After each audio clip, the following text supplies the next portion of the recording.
रमेश अपनी दुल्हन नैना के साथ अपने गांव के अपने पुराने घर आता है। सभी लोग बहुत खुश थे। रूपा भी अपनी बहू का स्वागत करने में लगी थी। पर ये क्या, रूपा जैसे ही अपनी बहू की आरती उतारने जाती है, अचानक से तेज हवाएं चलने लगती है। घर की लाइट चली जाती है और आरती का थाल का दीपक बुझ जाता है। माँ, ये सब क्या हो रहा है? अचानक से ये मौसम कैसे बदल गया? अरे बेटा, ये गांव है। गांव में अक्सर ऐसा ही होता है। किसी भी वक्त मौसम बदल जाता है और कभी भी लाइट चली जाती है। दीपाली बेटा, किचन से मोमबत्तियां तो ले आ। रूपा के कहने पर दीपाली किचन में मोमबत्ती लेने जाती है। लाइट ना होने की वजह से घर में काफी अंधेरा था, इसलिए दीपाली अपने फोन का टॉर्च ऑन करती है और टॉर्च ऑन करते ही उसे महसूस होता है जैसे कोई उसके सामने से गुजरा हो। मुझे ऐसा क्यों महसूस हुआ कि मैंने अभी यहाँ किसी को देखा? क्या सच में यहाँ कोई था या ये सिर्फ मेरा वहम था? अरे दीपाली बेटा, मिले कि नहीं मोमबत्ती? हाँ माँ, बस अभी लाती हूँ। दीपाली सारी बातों को भूलकर मोमबत्ती जलाती है और जैसे ही मोमबत्ती लेकर वापस बाहर जाने के लिए पीछे मुड़ती है तो उसके सामने एक 10 साल की छोटी बच्ची खड़ी होती है। उस बच्ची की एक झलक देखते ही दीपाली डर जाती है और जोर जोर से चिल्लाने लगती है। तभी अचानक से लाइट आ जाती है। दीपाली की आवाज सुनकर शंकर और छोटा भाई पवन उसके पास पहुंचते हैं। क्या हुआ दीपावली बेटा? पापा, मैंने किसी को देखा। दीदी यहाँ पर कोई नहीं है। अंधेरे में वहम हुआ होगा आपको। अब चलो, दरवाजे पर भैया भाभी कब से खड़े हैं। दीपाली भी इसे अपना एक वहम समझकर सबके साथ बाहर चली जाती है, जहां वो लोग अपनी भाभी का स्वागत करते हैं। नैना अपने पैरों से कलश को गिराकर थाल में पैर रखती है और घर के अंदर जाती है। सब घर के अंदर चले जाते हैं। भाभी, मैं आपकी ननद नहीं, आपकी छोटी बहन और फ्रेंड की तरह हूँ। इसलिए कभी भी आपको ये लगे कि भैया आपको सता रहे हैं तो आप उनकी शिकायत मुझसे कर देना। भाभी भैया की शिकायत करे या ना करे, पर मुझसे और माँ से तेरी शिकायत जरूर करेगी। सभी आपस में बैठकर हंसी मजाक कर रहे थे। नैना भी घूंघट किए अपने बिस्तर पर बैठी थी। वो सब आपस में बात कर ही रहे होते हैं कि तभी उन्हें एक अजीब डरावनी आवाज सुनाई देती है और कमरे की खिड़की अपने आप ही खुल जाती है। मुझे इसीलिए गांव पसंद नहीं। गांव में ऐसी ही डरावनी आवाजें आती हैं। मैंने तो सुना है गांव में बहुत सारे भूत भी होते हैं और इस मौसम को पता नहीं क्या हो रहा है। मुझे तो बहुत डर लग रहा है। मैं तो अपने कमरे में जा रही हूँ सोने। बाय भाभी, हम कल बात करेंगे। अब सब अपने कमरे में सोने चले जाते हैं। नैना अपने कमरे में बिल्कुल अकेली थी।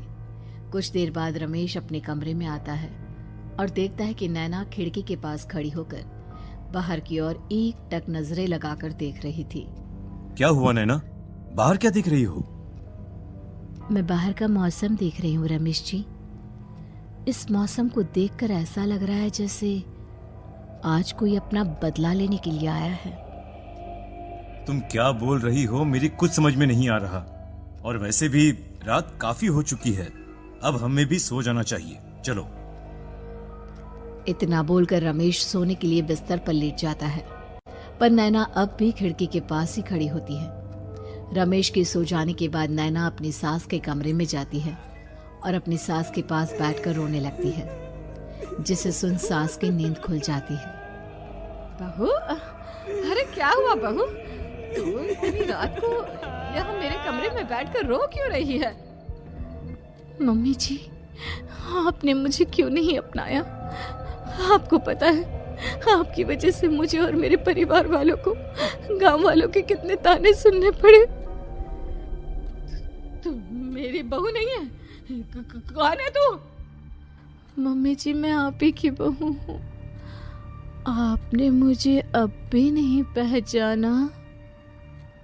इतना बोलते ही नैना की आंखें लाल हो जाती हैं। वो जोर जोर से हंसने लगती है। मौसम का रुख बदल जाता है। कमरे की खिड़कियां और दरवाजे अपने आप ही खुलने और बंद होने लगते हैं। देखते ही देखते नैना हवा में उड़ने लगती है और वो अपनी आंखों के इशारे से अपनी सांस को भी हवा में लटका देती है। तेरी वजह से मुझे और मेरे घर वालों को ताने सुनने पड़े। तूने जो पाप किया है, तुझे उस पाप की सजा मिलेगी और अब तेरी इस गलती की सजा तेरा पूरा परिवार भुगतेगा। इस तरह से नैना बड़ी ही बेरहमी से अपनी सास को मार डालती है और आराम से अपने कमरे में जाकर सो जाती है। अगली सुबह जब घर वालों को कमरे में रूपा की लाश मिलती है तो उन लोगों के पैरों तले जमीन खिसक जाती है। कल तक माँ बिल्कुल ठीक थी, फिर अचानक ऐसा क्या हुआ रात को कि माँ हम सबको छोड़कर चली गई। सारी गलती मेरी है। बेटे की शादी की खुशी में मैं ही रात को घर वापस नहीं आया और चला गया अपने गांव के दोस्तों से मिलने। अगर रात को मैं अपनी रूपा के साथ होता तो शायद आज वो हमें छोड़कर न जाती। घर में शोक का माहौल पसर गया था, पर नैना को इस बात से कोई फर्क नहीं पड़ रहा था और ये बात कहीं ना कहीं पवन को भी समझ में आ रही थी। अब ऐसे ही कुछ दिन बीतते हैं और 1 महीने के अंदर ही अंदर शंकर की भी मौत हो जाती है। पहले माँ छोड़कर चली गई और अब पिताजी। क्या हो गया है हमारे घर को? पता नहीं किसकी नजर लग गई है। भैया ये घर सही नहीं है। हम जब से इस घर में आए हैं कुछ न कुछ बुरा ही हो रहा है। हमें यहाँ से वापस शहर चले जाना चाहिए। जहाँ रमेश, दीपाली और पवन का रो रो कर बुरा हाल था, वहीं नैना अपने कमरे में बैठी आराम से मेकअप कर रही थी। दीदी मुझे तुमसे कुछ बात करनी है। मुझे लगता है कि इन सब के पीछे भाभी का हाथ है। पवन तू ये सब क्या कह रहा है? तू होश में तो है ना? अगर भैया भाभी ने तेरी ये बकवास बात सुन ली तो उनके दिल पर क्या गुजरेगी? तू भाभी पर इतना बड़ा इल्जाम कैसे लगा सकता है? दीदी आप खुद ही देख लो ना, हम जब से इस घर में आए हैं सब कुछ बदल गया है। शादी से पहले नैना भाभी ऐसी बिल्कुल नहीं थी, पर अब वो किसी से बात नहीं करती, ज्यादातर अकेले अपने कमरे में ही रहती है और कभी उनसे बात करो भी तो न जाने कैसी अजीबोगरीब तरह की बातें करने लगती हैं। तू पागल हो गया है? आप समझती क्यों नहीं है दीदी? देखो ना, हमारे घर में मौत का सिलसिला शुरू हो गया है, पर भाभी को कोई फर्क नहीं पड़ रहा। वो अभी भी मेकअप कर रही हैं, आराम से खाना खा रही हैं। और दीदी आपको पता है, जिस रात माँ की मौत हुई थी ना, उस रात मैंने भाभी को माँ के कमरे में जाते हुए देखा था। पवन की बातें सुन अब दीपाली के मन में भी शक पैदा होने लगता है और वो इस बारे में रमेश से बात करती है। रात को सब साथ में बैठकर खाना खा रहे थे, तभी कौन हो तुम और तुम ये सब क्यों कर रही हो? क्यों सबकी जान ले रही हो? रमेश जी, ये आप क्या कह रहे हैं? मैं भला मम्मी जी पापा जी की जान क्यों लूंगी? मैंने कब कहा कि तुमने माँ पापा की जान ली? नैना, तुम तो मेरी पत्नी हो, तुम थोड़ी किसी को मारोगी। नैना, तुम नैना ही हो ना? रमेश की ये बात सुनते ही नैना खाना छोड़कर गुस्से में सबको देखने लगती है। नैना की गुस्से भरी आंख को देखकर तीनों भाई बहन डर जाते हैं। तभी नैना जोर जोर से हंसने लगती है। मैं ही तो हूँ, आपकी पत्नी गौरी। गौरी का नाम सुनते ही रमेश के होश उड़ जाते हैं। आखिर कौन है ये गौरी? क्या है इस घर और घर वालों का राज?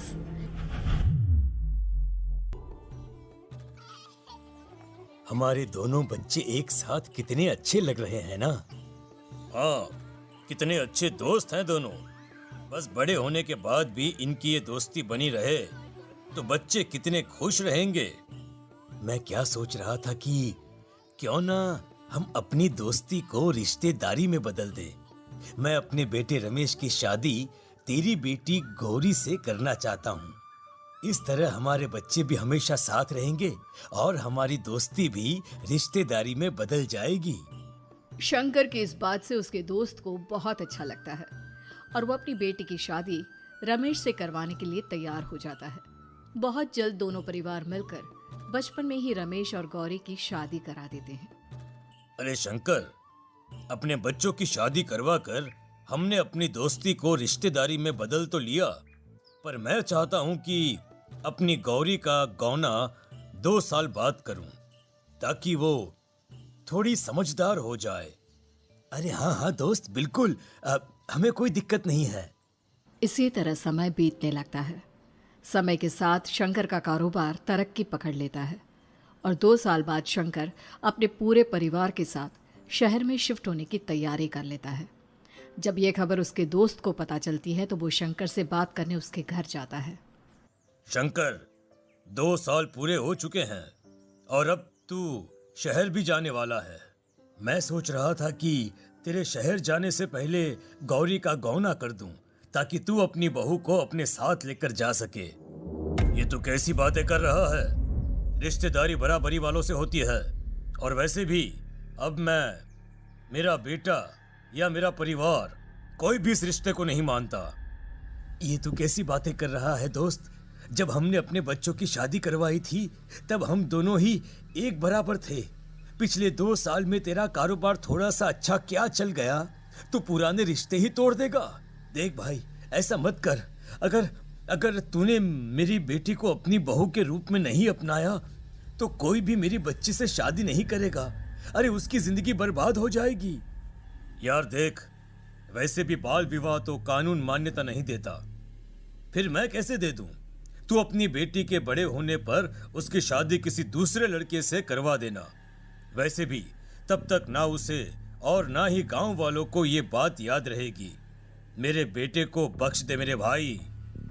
इस तरह से शंकर अपने दोस्त के परिवार और गौरी को गांव वालों के ताने सुनने और जिल्लत से भरी जिंदगी जीने के लिए छोड़ अपने परिवार वालों के साथ शहर चला जाता है।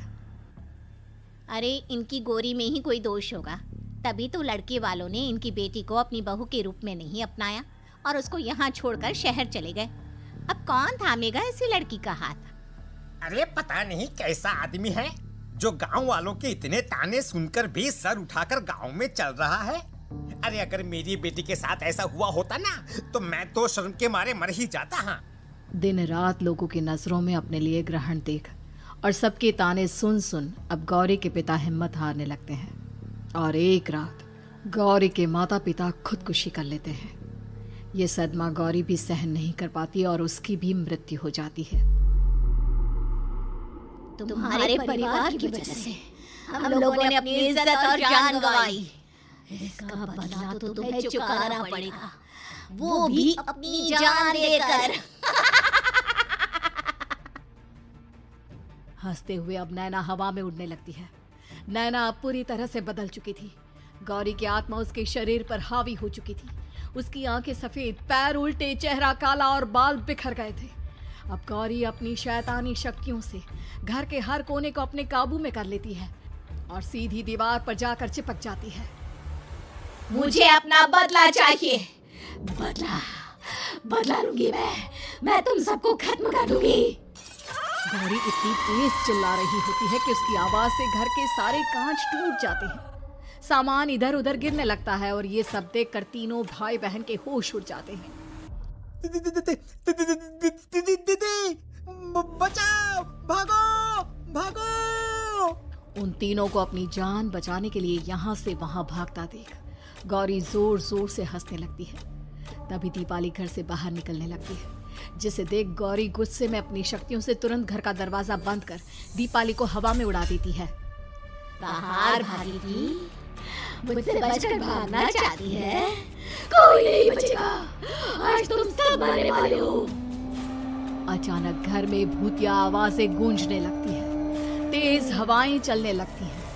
सोफा, टेबल, कुर्सी सब हवा में उड़ने लगता है। ये सब देखकर रमेश, दीपाली और पवन की रूह कांप जाती है। घर में ये सब होते हुए और अपनी बहन को हवा में उड़ते हुए देख रमेश और पवन को भी समझ में नहीं आ रहा था कि वो क्या करे, कैसे अपनी जान बचाए। इतने में गौरी अपनी आंखें दीपाली की तरफ करती है और अपनी शैतानी शक्तियों से उसका गला दबाने लगती है। भागने का बहुत शौक है ना, अब मैं तुझे इस दुनिया से ही भगा दूंगी। इतना बोलकर गौरी दीपाली को उठाकर फेंक देती है और दीपाली दीवार से टकराकर नीचे गिर जाती है। दीपाली के पूरे शरीर में चोट के निशान होते हैं और वो उठ भी नहीं पाती। दोनों भाई भागते हुए अपनी बहन के पास जाते हैं। ये तो बस शुरुआत है, मैं तुम तीनों को तड़पा कर मारूंगी। अरे अरे, पर हमने क्या किया है? हम तीनों भाई बहन तो निर्दोष हैं। गलती तो हमारे माता पिता ने की थी और उन्हें तुम पहले ही मार चुकी हो, फिर हमारे पीछे क्यों पड़ी हो? पवन के इतना बोलते ही गौरी एक हवा के झोंके की तरह उसके पास आती है और उसका गला पकड़कर उसे हवा में उठा देती है और रमेश को गुस्से भरी नजरों से देखती है।